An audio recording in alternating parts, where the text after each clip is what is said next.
Assalamualaikum warahmatullahi wabarakatuh. Bapak Ibu Guru, kembali lagi dengan saya. Ini ada kabar gembira buat Bapak Ibu di seluruh Indonesia, Bapak Ibu Guru ya tentunya. Di mana ada informasi menarik terkait dengan baik itu guru-guru yang sudah tersertifikasi maupun yang non tersertifikasi. Jadi saya sengaja membuat slide yang berjudul bahwa nanti guru-guru itu di akhir Januari ini ada informasi yang menarik terkait dengan baik itu guru yang sudah tersertifikasi maupun guru-guru non tersertifikasi.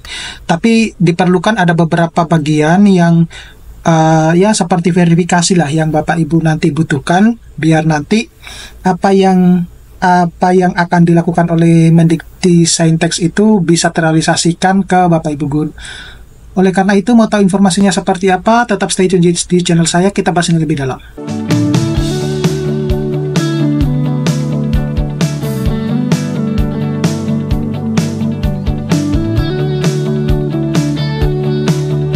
Baik Bapak Ibu, saya lanjutkan. Jadi kabar gembiranya untuk semua guru, baik itu guru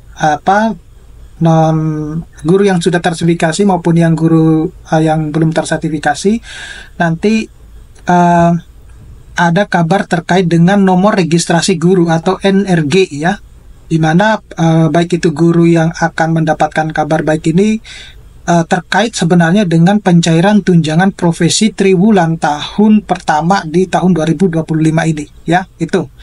Nah jadi semua informasi ini sebenarnya tersedia beberapa hari terakhir ini ya di akhir Januari 2025 sehingga guru itu dapat mempersiapkan diri untuk langkah-langkah yang selanjutnya. Oh ya Bapak Ibu, saya izin menginformasikan bahwa bagi Bapak Ibu yang ingin mendownload e-book ya, e-book untuk siswa, e-book untuk guru, kemudian teman-teman yang berjuang untuk PPG, ada modul PPG dan juga ada template PowerPoint yang bisa digunakan untuk mengajar ataupun yang lain, itu bisa download nanti di link yang akan saya sediakan di deskripsi video saya ini.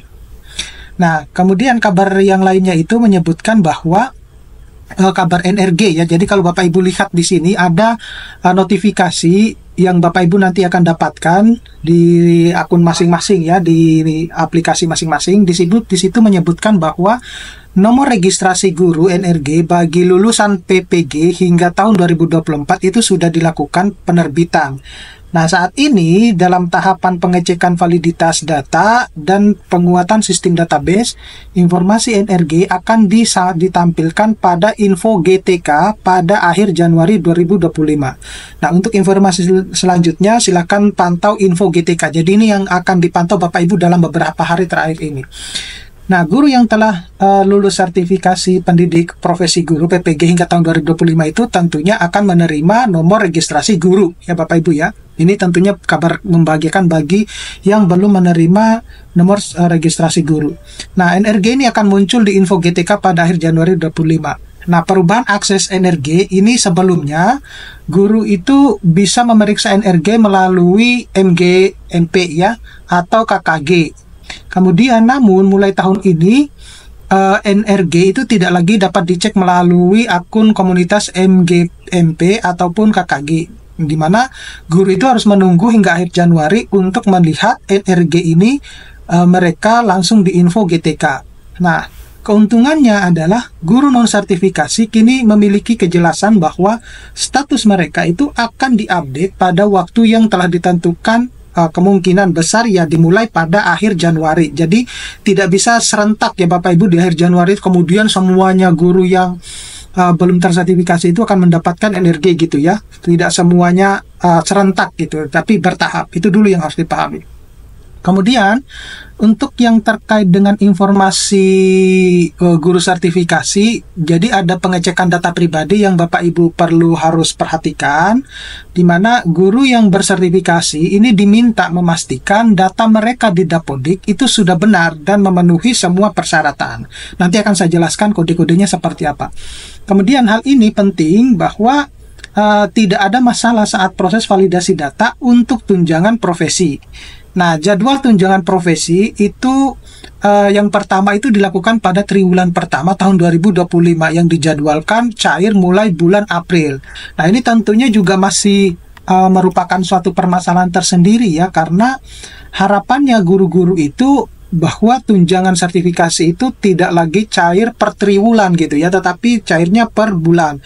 Nah, saya kira teman-teman kita semua harus berjuang untuk hal tersebut ya. Jadi tidak lagi dicairkan itu per triwulan, tapi dicairkan per bulannya gitu ya. Harapannya ke depannya bisa seperti itu. Nah, sebelum itu Bapak Ibu, data yang diverifikasi akan dinyatakan valid agar tunjangan dapat dicairkan sesuai dengan jadwal. Jadi pastikan Bapak Ibu bahwa data-data yang Bapak Ibu siapkan itu sudah valid ya. Nah, lalu apa saja yang harus diperhatikan? Bapak Ibu bisa melihat dari slide yang saya tampilkan di sini. Ini adalah bentuk dari validasi yang Bapak Ibu harus perhatikan di sini. Jadi kode validasi ini digunakan untuk menunjukkan bahwa status data guru di Info GTK, penjelasannya kode-kodenya itu seperti yang saya tampilkan di sini. Di mana ini akan membantu guru itu mengambil langkah yang sesuai. Jadi dengan adanya kode ini berarti Bapak Ibu itu harus memahami bahwa ini ada kekurangan, ini sudah selesai gitu ya. Nah, pertama kode 01 itu berarti data Dapodik itu tidak terdeteksi. Maka yang harus dilakukan itu adalah koordinasikan dengan operator sekolah atau daerah ya, gitu. Nah, tindakannya itu ya, kita harus melakukan koordinasi dengan operator sekolah untuk memastikan bahwa data di Dapodik yang diinput itu sudah benar. Nah, jika masih bermasalah, maka guru dapat menghubungi operator tingkat dinas pendidikan atau kabupaten dan kota. Gitu.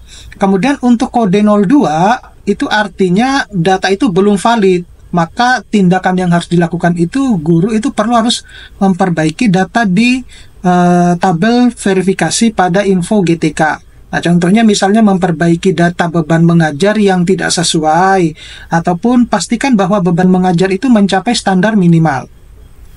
Kemudian ada kode validasi tambahan, ya, di mana kode validasi tambahan itu dimulai dari kode 04, jadi tidak ada kode 03 ya Bapak Ibu. Nah, kalau kode 04 itu artinya data juga tidak valid ya, jadi bedanya dengan yang 02 itu belum valid, yang berikutnya itu misalnya Bapak Ibu sudah menginput, tetapi nanti akan muncul kode 04, itu menandakan bahwa data yang Bapak Ibu input itu tidak valid gitu. Nah, perlu dilakukan tindakan, yaitu dengan perbaikan harus dilakukan melalui operator tunjangan profesi di kantor dinas kabupaten atau kota. Ya, jadi pastikan Bapak Ibu data yang diinput itu benar biar tidak lagi bolak-balik ke kantor dinas gitu ya. Itu kalau yang kantor dinasnya di pulau-pulau ya kasihan juga gitu. Nah, guru tidak bisa menyelesaikan masalah ini hanya melalui operator sekolah. Kemudian ada kode 06 ya, jadi tidak ada lagi kode 05 ya. Di situ artinya kode 06 itu guru dinyatakan tidak aktif atau pensiun. Nah, gitu. Nah, jika guru sebenarnya ini masih aktif, maka perlu memeriksa data masa kerja ya atau TMT di Dapodik. Kemudian kita pastikan bahwa tidak ada kesalahan input terkait dengan status keaktifan. Gitu. Kemudian kode 07 itu artinya bahwa SKTP itu sedang menunggu penerbitan setelah disetujui oleh dinas, ya.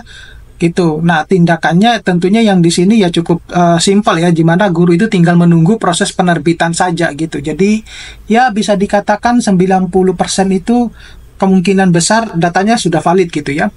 Kemudian kode 08 itu artinya SKTP itu sudah diterbitkan. Nah, jadi ya guru hanya perlu untuk menunggu proses pencairan tunjangan. Nah, di sini kalau kode 08 itu sudah muncul berarti Bapak Ibu langsung senyumnya lebar biasanya. Nah, kemudian ada kode khusus Bapak Ibu ya. Nah, kode khusus itu seperti apa? Jadi kode khusus itu ada yang kode 16. Artinya kalau kode 16 itu SKTP itu belum diterbitkan karena usulan operator belum masuk gitu ya. Jadi apa yang harus dilakukan oleh guru-guru? Jadi guru-guru itu perlu memastikan bahwa operator dinas itu segera mengajukan usulan tersebut gitu. Kemudian ada kode 19, artinya beban mengajar guru itu tidak sesuai dengan sertifikasi ya. Nah, oleh karena itu contohnya adalah guru bersertifikasi bahasa Inggris tetapi mengajar di SD dengan ijazah PGSD, itu juga akan mempengaruhi nilai validitas dari data yang Bapak Ibu input. Kemudian tindakannya yaitu guru itu harus melakukan verifikasi di Dinas Pendidikan, terutama jika ijazah S1-nya itu sesuai dengan mata pelajaran yang akan diajarkan. Macam itu. Nah, kemudian bagaimana dengan kode 99? Nah, kode 99 ini adalah artinya guru itu tidak berada di bawah naungan Kemendikbud atau tidak memenuhi persyaratan gitu.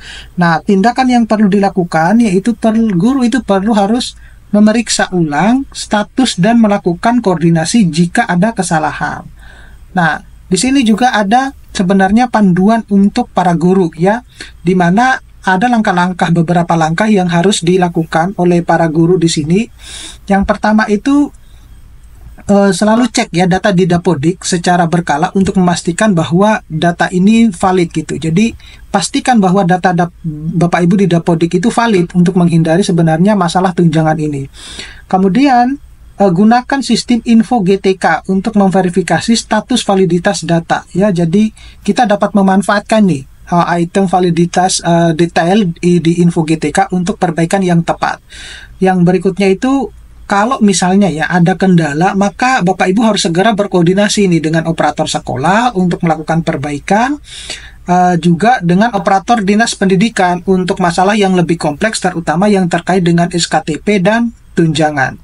Nah, yang perlu juga diperhatikan itu adalah fitur validasi per item, di mana sistem info GTK di 2023 tentunya itu menampilkan validasi data secara detail per item ya. Kalau Bapak Ibu perhatikan ya di situ. Kemudian contohnya itu misalnya beban mengajar, status linearitas jam mengajar dan lain-lain yang harus diperhatikan. Kemudian dengan sistem ini guru itu dapat langsung mengetahui item mana saja sih yang harus diperbaiki. Itu yang bagusnya semacam itu. Nah, kesimpulan dari seluruh apa yang saya jelaskan, bahwa guru baik yang sudah bersertifikasi maupun yang non-sertifikasi itu harus memastikan bahwa data mereka itu valid di Dapodik dan info GTK. Kemudian kode validasi di info GTK ini menjadi panduan utama untuk mengetahui status data dan tindakan yang diperlukan. Nah, berikutnya itu adalah dengan mengikuti panduan ini, guru itu dapat memastikan bahwa hak mereka, termasuk pencairan tunjangan, itu dapat terpenuhi tepat waktu. Seperti itu Bapak Ibu ya. Jadi meskipun sementara ini adalah pencairan tunjangan Bapak Ibu itu masih dilakukan per triwulan, tapi harapannya saya paham betul bahwa maksud Bapak Ibu itu adalah biar cairnya itu setiap bulan gitu ya. Mudah-mudahan itu bisa terlaksana, bisa terwujud. Terima kasih. Sampai ketemu pada video-video berikutnya. Jangan lupa Bapak Ibu untuk terus mendukung channel ini ya. Jadi saya ingatkan kembali untuk Bapak Ibu yang ingin mendownload e-book, kemudian template PPT, untuk PPG dan lain sebagainya, bisa mengklik di link di deskripsi video saya. Terima kasih. Saya akhiri. Assalamualaikum warahmatullahi wabarakatuh.